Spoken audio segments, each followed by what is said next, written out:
Thank you very much, Jay Collins, not for announcing that you're running for governor of Florida, but for making the announcement on the same day I planned on debuting my first ever podcast, thereby in one fell swoop rendering everything I'm talking about in this episode old news.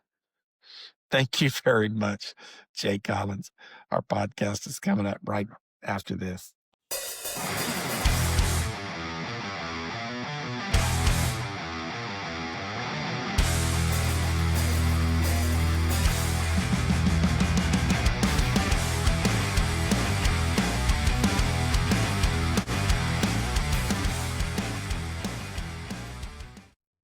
So, welcome to Making Waves. And let me tell you, Lieutenant Governor Jay Collins definitely was making waves today with his expected announcement that he is joining the race to run to be Florida's governor in the 2026 election. So, congratulations, Lieutenant Governor Collins. Jay, I always refer to you as Senator Collins because you and I had some great times together. I enjoyed working with you when I was in the Florida House and you were in the Florida Senate. But yep, you definitely took the wind out of my sails today. I've got a program all ready to go here on the pod. And as we go to hit play, out comes the announcement today, the announcement that really everybody's been waiting for. So, congratulations to Senator Collins for throwing his hat in the ring. And I think the race is on now. We now have a legitimate race for the Florida governor's position. In my opinion, we have two great candidates in former Speaker Paul Renner and in Lieutenant Governor, former State Senator Jay Collins. So game on, folks. Again, I look forward to breaking this down in a future podcast and letting you guys know kind of where I stand on the issues and where I stand on the candidates, because I've got two horses in the race. I don't think Florida could go wrong with either candidate. Speaker Renner. It was an honor to serve under Speaker Renner, and as from where I sat, from my vantage point, there wasn't much wiggle room between Speaker Renner's positions and Governor Ron DeSantis's positions. I believe those two gentlemen were often in lockstep together. I served with Jay Collins in the Florida legislature. He was a Senate partner on a couple bills of mine, and I got to work with Jay mano y mano. And I can tell you, Senator Collins is a strong conservative as well. He's a fighter. He doesn't give up. He believes in the Bill of Rights like I do. So again, I think we've got two great candidates in the race. And like I said, kind of took the wind out of my sails today. When you do these podcasts, obviously you have to pre-record some things, but we've got a great episode nevertheless. We've got coming up, we have myself and a special guest host today who will be breaking down the impending start to the 2026 Florida legislative session. We're going to talk about legislators we're going to keep our eye on, in addition to specific bills that we think will catch your interest. We're going to make some predictions on the 2026 session while we do a quick recap of the 2025 session. And finally, changing gears a little bit, we will have a one-on-one interview with congressional candidate Republican Aaron Baker. So all this and more in today's podcast. But first, let's get started with a welcome to the 2026 legislative session with myself and a very special guest star. So joining us on the pod today, we have former state representative from Wellington, Florida, and my good friend, Catherine Waldron. Catherine, thanks for answering the phone. Of course, anytime. Good to be here. So, Catherine, you probably know, right? The reason we're doing a podcast and the reason I'm even here today is because we are welcoming the legislators back into Tallahassee this week. I mean, it's the most dangerous 60 days to be in Florida. Isn't that what they told you down in South Florida? Yeah, I think that's probably especially true for the Democrats, which just, I'm a Democrat, but we're still friends. So, yes, I think the Democrats at this point are all comfortably numb or uncomfortably numb or something. Well, and that brings up an interesting question. Before we start talking about what to expect this year, maybe we should spend a second reflecting on last year. I mean, as a diehard Republican, I mean, that's one of the reasons I left Tallahassee, is that you had this open rebellion in the Florida House where you had the Speaker of the House who is a Republican, by the way, he basically went to war against Republican Governor Ron DeSantis. And, and I, for one, I wanted no part in that. I'm curious from a Democrat perspective. I mean, were you guys just popping the popcorn at that point? I mean, you I really think that didn't have to do anything other than sit back and watch, right? yeah, I mean, I think that there was a sense that, oh, okay, they can just fight each other instead of us. I don't think, from what I'm hearing, and I don't know if it's going to get better. I mean, if you remember last year, the budget, they they almost, did pass it. So it's going to be interesting to see what happens again. And I think you're going to have the same situation.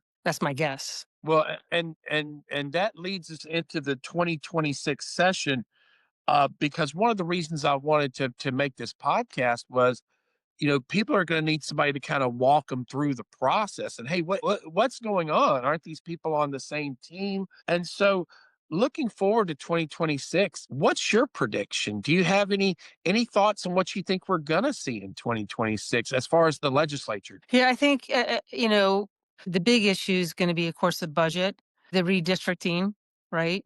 And then there's going to be some more immigration stuff. You see that with Representative Jacques. Most of his, I think 4 out of his 7 bills or 9 bills, can't remember the number, are immigration related.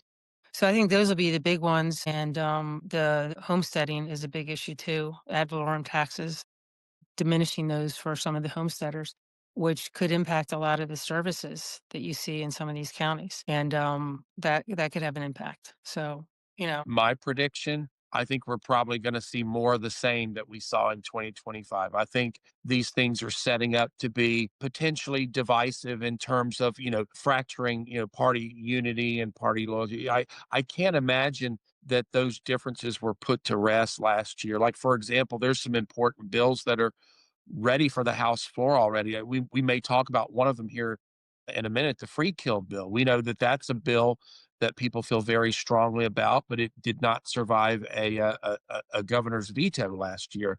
I can't imagine those fences have been mended in the last few months. So again, I think we might be looking at some fights in the making coming up in this next session. So, Catherine, with session looming, in terms of bills that you think that the average Floridian should watch, bills that interest you, or bills that could have an impact on Florida, or just bills that you think are curious. I'll go first. I'm a big fan of our former colleague, Jeff Holcomb. Jeff Holcomb, he keeps his nose down. He stays out of the newspapers. He shows up, does his work, and he goes back to his wife and family. Love Jeff Holcomb from Central Florida. Holcomb actually has a bill pertaining to medical freedom, and it's House Bill 917. I believe it's something to do with being vaccinated or choosing not to be vaccinated in this day and age, in the post-COVID era. I think it's almost like an anti-discrimination bill against people who are unvaccinated. So, okay, in my opinion, that would be a bill to watch. But there was another one that was near and dear to your heart. I think you were referring to HB 6003, the free kill bill. that to me is a very important bill because we're the only state in the country that allows. It's the nickname is free kill. I think they call it something differently.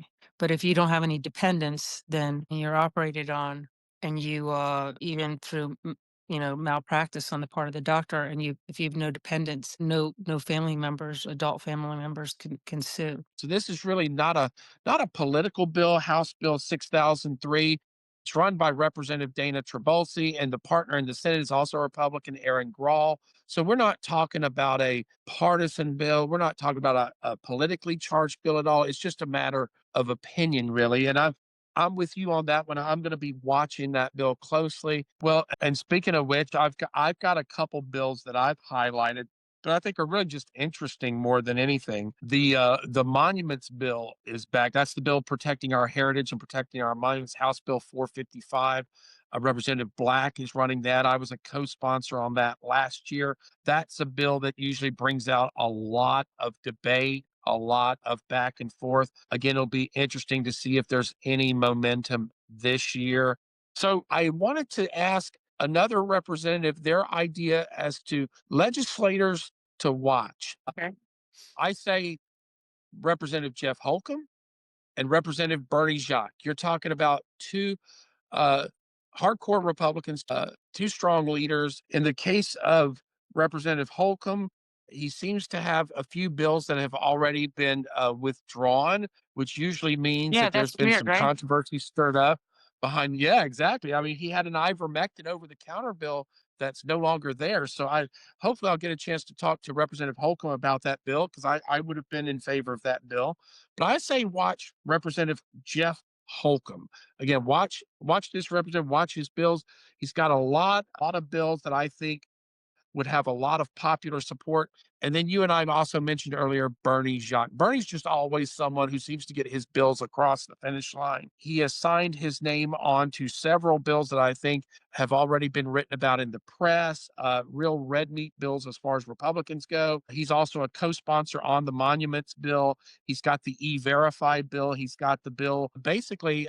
It's an illegal immigrant bill, is how I view it. My legislators to watch Jeff Holcomb and Bernie Jacques. How about you? Well, I would say those are really good ones, and I would definitely agree with you on those. I also think we should watch Representative Steele because he's running, as you know, for CFO. So he's doing some of the amendments on the homestead to the Constitution on the homestead property. So he's got a big stake in pushing those forward and trying to get them passed.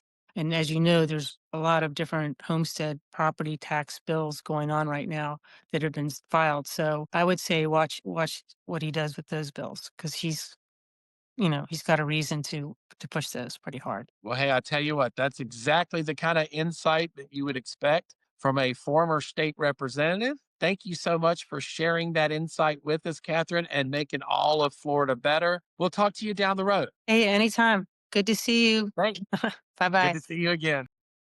And there you have it. Many thanks to my good friend, Catherine Waldron, a former state representative herself. Uh, that was our breakdown on some bills to watch in the upcoming session, as well as a couple legislators that we wanted to highlight. Thank you, Catherine, for agreeing to join us on such short notice. Again, it's going to be interesting to watch this year's session to see what kind of fireworks we have, to see what kind of policies we have taken shape in the Florida House and in the Florida Senate. Now, coming up next, we're going to be changing gears a little bit. As you know, 2026 is an off year election. So we have congressional races in the U.S. House of Representatives to deal with. And we have a very interesting race shaping up over in Congressional District 6 here in the state of Florida. And we have a one on one interview. We're very fortunate to have Republican candidate Aaron Baker joining us here on the pod. So I got to uh, speak to Aaron for the first time ever. I followed him from afar. I followed him on social media. Never actually met the gentleman, but we had a very enlightening interview. And, we covered a lot of topics that I think you'll find very interesting. Aaron, thank you for your time as well. Best of luck in the upcoming race. And in his own words, here you have him, Republican candidate Aaron Baker. Enjoy. Thank you and welcome back to the pod. We are honored to have as our very first guest, Republican candidate for the U.S. Congressional District 6 in the state of Florida. And I'm talking about none other than Aaron Baker. Aaron, welcome to the show. Thank you. It's a pleasure to be here. Thank you for having me. Tell us a little bit about your background in terms of where you came from, where you were born, where you were raised, what your occupation is, and then enlighten us on what on earth would possess you to try to take on the swamp and be maybe an army of one up there in D.C. Well, so I was born in Lakeland. I grew up in Western Kentucky on about a 160-acre farm. After that, I attended the University of Kentucky, dropped out, didn't think that the business teachers knew anything about business school. The first business that I ever had myself was a shaved ice stand on the side of the road in Greenville, Kentucky. That gave me the insight to know it's not everything that you read in a textbook. I had to hire an accountant, and this is at the age of 16, to do payroll taxes for Social Security withholding for my friends that were also 16 and 17 years old. Those are things that they don't teach you in the book. And health department inspections for a snow cone stand, I never knew that those things existed. But if you have people that are experienced in the real world, then you understand that. From that point, I lived in Maryland for quite a while. I've worked on Republican Governor Bob Ehrlich's first campaign, his second campaign, a long, long time ago, and then actually volunteered on Michael Steele's Senate campaign when he ran in Maryland. I've been involved in politics for a long time. I never considered getting into congressional race. But after COVID, my family and I had come down here during COVID and we went to Disney. And of course, it's the free state of Florida. And it was complete opposite. In Maryland, we had to have vaccine passport card in order to go out to eat. And in Florida, we walk in Disney and there maybe a third of the people had on a mask. And this was, right at the height of COVID. And we're like, what in the world are we doing in Maryland? So my dad lives in Florida and I started talking to him. So we found a house in Lake County, and my dad lives on one side of the house, and I live on the other side of the house. I never imagined in today's day and age that you would need to have a multi-generational family. However, my grandmother's Puerto Rican, so all the time growing up, one of my uncles lived with my grandmother, kind of as just made sure everything in the house went okay. So if you go back to some family values, you understand it's okay to take care of the older generation, and it's okay. We really should be expected to try to take care of the next generation. Now, Aaron and I here today, we're talking about his United States congressional race. So you're talking about the U.S. House of Representatives. And Aaron, again, I hate to plead ignorance here. Where exactly is the sixth congressional district in the state of Florida? What towns are included in that? From where to where? Okay. So on the coastal side, we've got about 65 miles of coast. So start in St. Augustine beaches and then go down to South Daytona Beach on the coastal side. So that's all of Palm Coast, all of Flagler County, the bottom part of St. Johns County, the northern part of Volusia County. And then it goes over to where I live in Lake County and goes over to where my office is. I'm a general contractor, by the way. And Eustis, Mount Dora is kind of the southernmost point of the district, and then goes up to the villages and encompasses the villages of Lake and Marion County, goes up to Ocala, but then goes around Ocala and goes up and includes all of Putnam County. So Palatka and all of that area. A lot of rural farmland, which I could very easily relate to, is in the 6th Congressional District. It's a huge, massive, massive congressional district, kind of like the 1st District that you know very well. My district's about 2,800 square miles. But you asked earlier, why would I get into this race? I don't think that there are congressional representatives now that still care about the people. And we have to change that. We have to have people that are relatable, people that know when you and I go to Circle K, you can tell us the gas is $1.99 a gallon, but it's not really $1.99 a gallon when you and I go fill up. Now, it's a little bit easier for you up in the 1st Congressional District because I tell you, when I came up to Fort Walton Beach to the governor's dinner up there, that was a little bit cheaper gas. But down my way, we're still averaging about 269, 272, somewhere around in there on a daily basis. A big, huge issue that I still hear people talking about all the time is affordability. Washington can tell us that affordability is a made up issue, but affordability is not a made up issue. It is hard for people. And let me give you a perfect example. I was talking to a lady earlier that had called me and she said, Aaron, between myself and my husband, we make $100,000 a year and we can't afford our basic needs. So I know that my health insurance as a 45-year-old non-smoking man is over $600 a month, $7,200 a year. I mean, Republicans and Democrats, and I think it's a joint blame here, have had 15 plus years to fix Obamacare, and we have done nothing about it. We have to have people that understand we need somebody in Washington that's going to fight for us. I'm curious. You mentioned earlier the fact that you were born in Florida, left the state, recently returned. You know, that's interesting because I myself, I'm from Mississippi, born and raised. But when I moved to the Florida Panhandle, to me, it was just home. For me, the welcome to Florida moment, the day I realized, or the time I realized that, wow, we really have something special here. The day I realized that there was something special about Florida was, like you said, during COVID. The leadership of Governor Ron DeSantis, in my opinion, really put Florida on the map, because I was here under the Rick Scott days. I was here under the Jeb Bush, the Charlie Crist days. But, Florida was Florida. You paid your taxes. Like you said, you ran your business. You didn't really have any help from the state.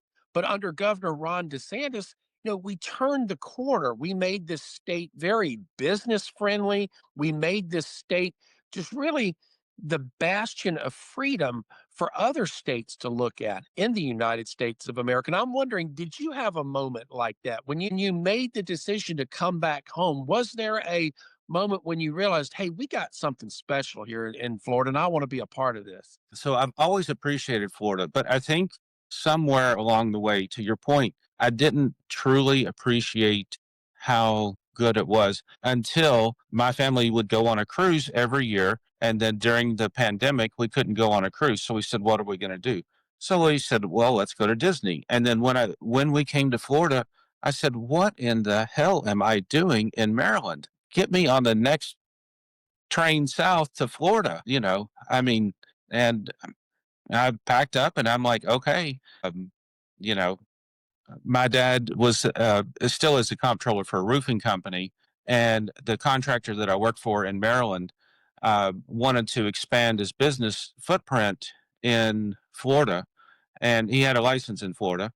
So I said, well, I'll take care of the Florida side of the business. And so, that's how I came back to Florida. But to your point, once you're here during COVID, post COVID, you realize how special our state leadership is here in Florida. What was the moment? What was the gotcha moment, or what lit the fire in your brain to say, that's it. I'm running for Congress. Do you want to know the real reason that you're even Absolutely. talking to me today? Absolutely. Because Susie Wiles and her band of thieves pushed Ernie Audino out of the race Mm, in the mm, special election. And if mm. they had not pushed the retired brigadier general, who was Mike Waltz's chief of staff or district director here in Florida, out of the race, I mean, he was, the guy that everybody likes, everybody knows, lives in Volusia County. And they're like, no, it's not your time to run. It's this guy that lives 100 miles that way. This is going to be his congressional district. And I said, the hell with that. That's not any of the principles that our government was founded on at all. I'm not going by that playbook. And I said, I talked to, I think probably 4 or 5, kind of mid-level Republicans that I was pretty familiar with. And they're like, okay, if you're going to do this, we'll have your back. And I said, yeah, I'm going to do this because I don't believe that this person, and they started telling me some of the things that he had done in Brevard County because I was totally unaware.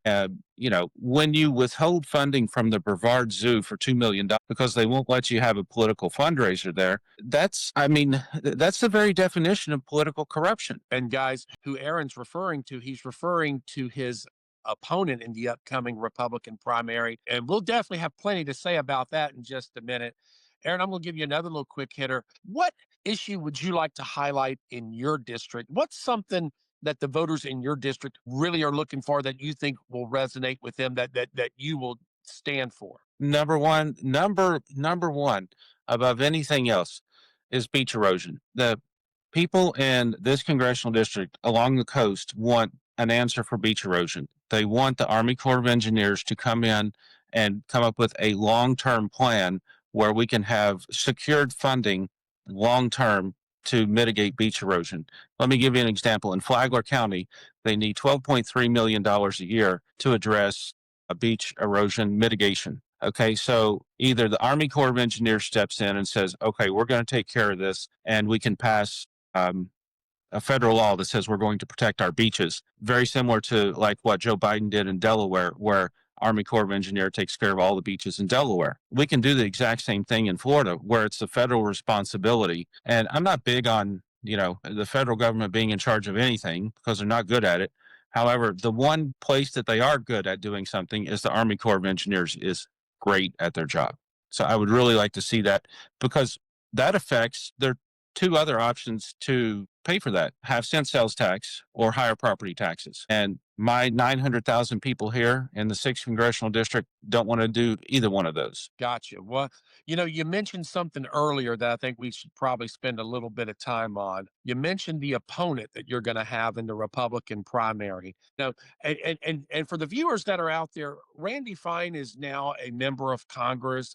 He will be Aaron Baker's opponent in the Republican primary. Like I said, I know Randy. I spent 2 years in the Florida House of Representatives with Randy Fine. But in my experience, Aaron, Randy Fine is someone who takes things very personally. It's very personal with Randy Fine. He's not someone that you can sit down and have dinner with and disagree with over policy. He tends to make his decisions based on a personal level. You can point to several cases where he shot down bills of mine, not because of policy, but because of personal issues.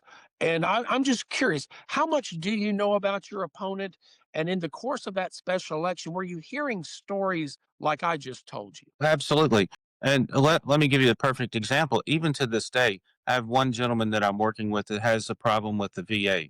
He's called Congressman Fine's office multiple times and is not getting the help that he needs. And I said, okay, let me use the connections that I've made. Let me see if I can possibly get you pointed in the right direction. This gentleman happens to live in Daytona Beach. And to Randy overall, I don't think that I can't imagine that there's ever been another member of the Florida legislature or of Congress that's threatened to burn down their own synagogue. He didn't like something that was going on at his synagogue, and he threatened to literally burn it to the ground if they did not return every donation that he Mhm. had ever made to them, which they did. Well, and Um, and I'm it's curious, Eric, horrible. in the course of your campaign or in the course of living where you live, have you ever met Randy? Have you ever encountered him? I have. So the first time that I met Randy was at an event in Ormond Beach when it was the last day of qualifying. And he had called me the day before, I think that was a Friday, when I'd filed my paperwork in Tallahassee, and told me how un American and anti Trump I was Mm. to run against the Trump endorsement. And I was Wow. okay, no, whatever. So I met him the next day, and he, for all of his Harvard education, isn't really street smart. He pulled out his phone and he said, "I want you to know that Aaron Baker has never voted for President Trump and has never voted in the state of Florida." Well, what he was looking at was WebElect, and WebElect has an E if you vote early. So of course, this man has never campaigned door to door or done anything on the ground or anything. So he had absolutely no clue what he was talking about. And that's total BS. In my recent fight with Evan Power, I pulled out the receipts of where I've made donations to President Trump and to the Republican Party going all the way back to 2016. They're trying to fight this fight with grassroots candidates because they do not want anyone that they think may stand an iota of a chance to have any voice at all. But they're going to have a real problem with me because I'm not going away. But somebody needs to go tell these people that they really need to have a wake up call because they are not on the same page as you and I, everyday Americans. I'm old enough to remember the days of Bob Dole, you know, John McCain, Mitt Romney. I'm old enough to remember the days when the Republican Party was treated more or less like a country club. And I remember us going down in flames in those. And I feel that the Republican Party, at a moment when we should be celebrating our greatest victories, we're trying to backslide into that country club mentality about, well, you weren't an original member. Well, you weren't here, in the Jeb Bush days or in the Rick Scott days. And I really think we're in danger of missing out. I'm afraid we may be missing the boat on those people who basically trusted the Republican Party to stand for the working man, to stand for the common man. And that was the whole benefit. That was the whole benefit of the MAGA movement is that President Trump delivered to the Republican Party people who had never voted before, people who had never voted Republican before. And now, with the roll of the dice, we're just going to tell those people they're not welcome anymore. That's crazy.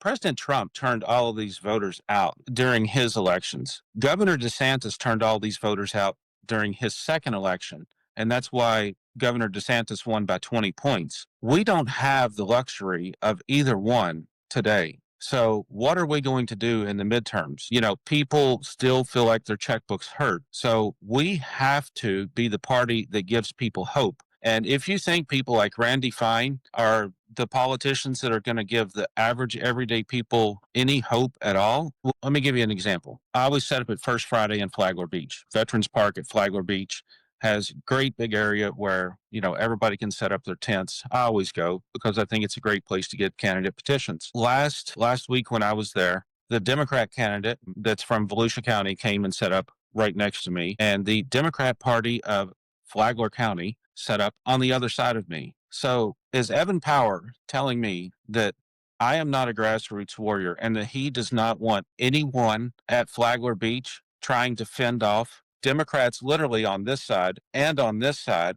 and me right in the middle? I know Randy Fine's never going to show up and set up a tent there, and I would never expect him to. I mean, that's a completely different mentality. But until we start taking care of some of the people within our party and at least giving them a fair chance, meaning the opportunity to speak, then, you know, we're going to have a 1.5 million vote majority in Florida go up in smoke in a matter of 1 or 2 election cycles because we can't get our head screwed on straight. I assume you've never held elected office before? I have not. Okay. That's what the people want. That's a plus. That's a good thing. But by the same token, do you realize when you talk about being an outsider and you talk about running for the US House of Representatives, have you quite ascertained kind of the good old boy network and what exactly it is you're up against? Oh, 100%. I mean, and, you know, Evan Power has shown us that over the last week of not being able to come to Orlando to their meeting. And to your point about, you know, being the new guy, I know enough people that are, you know, pretty well connected in Washington. I can guarantee you that I can call one congressman's former chief of staff and have a complete staff in 24 hours if I needed it. Very good, very good. And last question, because like I said, I promised you we'd be brief. You are running against Republican incumbent Randy Fine, who I know. I wouldn't say I know him well, but I knew him in the Florida legislature for 2 years. I had to walk on eggshells around him. I had to, you know, kind of deal with his personality, if you will, you know, and people would, as we talked earlier, people would say, "How are you with Randy? Does Randy like you?" But Randy Fine is the congressman who has said on Twitter, on social media, he has said bombs away. He has said starve away. He has had people send him photos of dead children in Gaza. And he has responded, "Thank you for the picture. That made my day."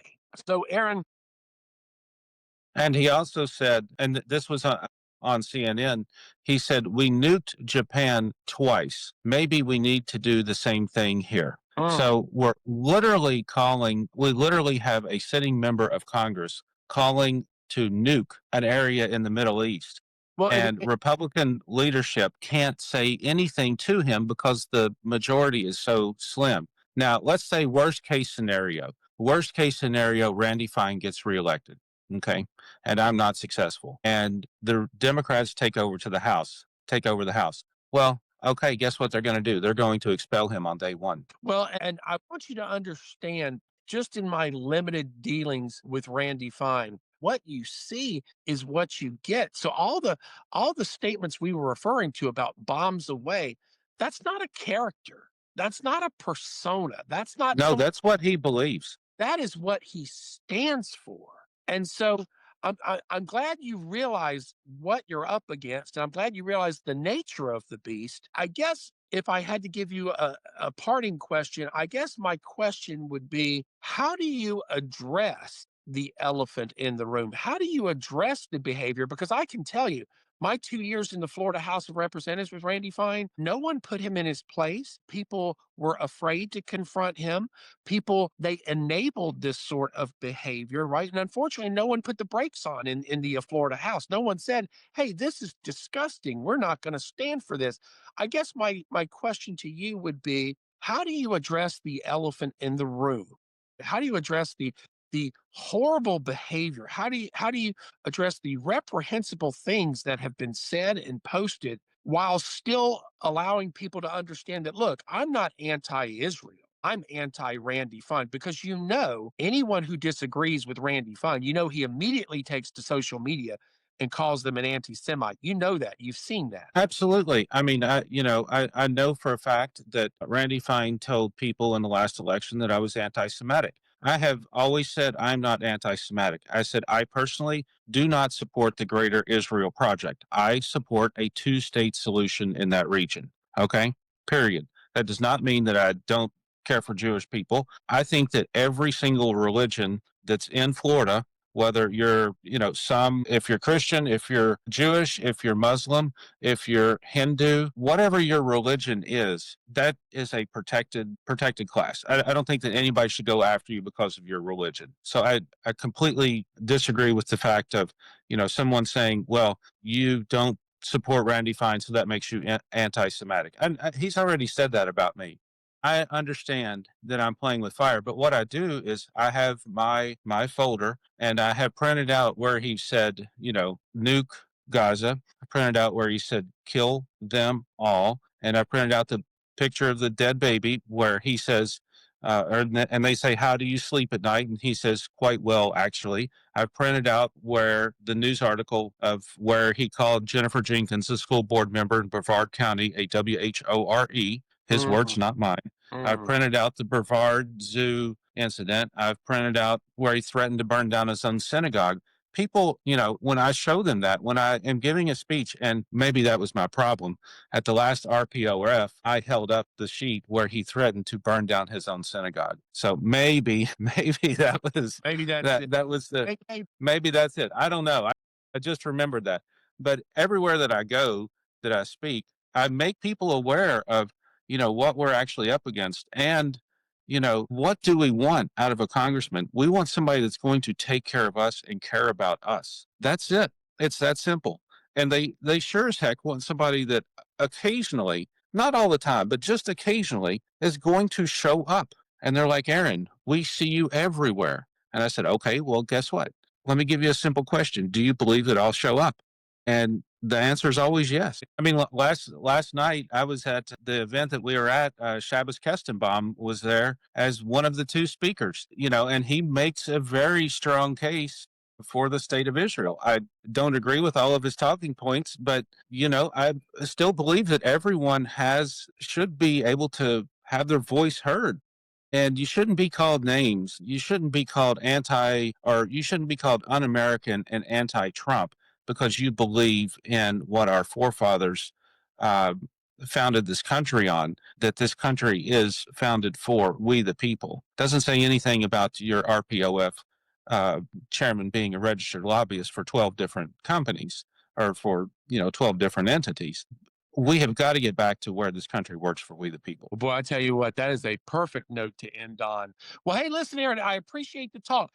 For our viewers out there who may want to join the fight and support you, where should they find you? Do you have a website? Do you have social media? Sure. It's easy. Just go to FL Aaron, AARON, FLAaron.com. Hey, listen, I appreciate you, and we will follow this election closely. Thank you for your time, Aaron Baker, for Florida Congressional District 6. Thank you, sir. Thank you. So there you have it. That was our interview with Republican congressional candidate Aaron Baker. And that pretty much does it for this edition of Making Waves. And again, it's just fortuitous that we happen to call the podcast that on a day when Lieutenant Governor Jay Collins himself made waves in the state of Florida as far as politics is concerned. If you haven't heard the news, or if you've been, you know, out at sea today or something like that, the big news of the day is that, yes, it is official.